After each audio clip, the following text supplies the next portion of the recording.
કરતા હતા. જ્યારે કોઈ ભક્ત આવે કહે કે પ્રભુની લીલાઓ કહો ના, સત્સંગ કરાવો ના, તો સત્સંગ કરાવવા લાગે. એના બદલામાં થોડુંક અનાજ, થોડુંક ધન ધાન્ય આપતા. કહે કે આ તો મેં સત્સંગ કરાવ્યો છે, આ તો મેં જે મારા ગુરુ પાસે જ્ઞાન પ્રાપ્ત કર્યું એ જ જ્ઞાન મેં એને આપ્યું છે.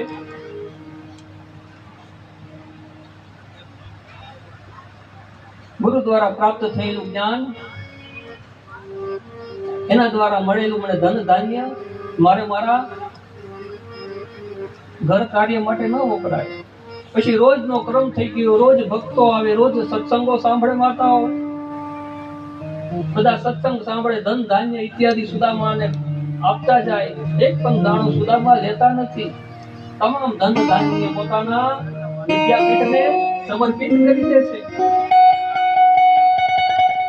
આવી રીતે પોતાના ગુરુની વિદ્યાપીઠમાં અનેક એ ભારતનું ભાવિ ઊભું થયું, જેમણે ધર્મનું જાગરણ કર્યું, સનાતનની પરંપરાને જાળવી, આ સંસ્કૃતિને જાળવી રાખવાના અનેક શિષ્યો એવા ઉત્પન્ન વિદ્યાલયને પ્રાપ્ત થઈને ભારત વર્ષમાં વિચરણ કરવા લાગ્યા.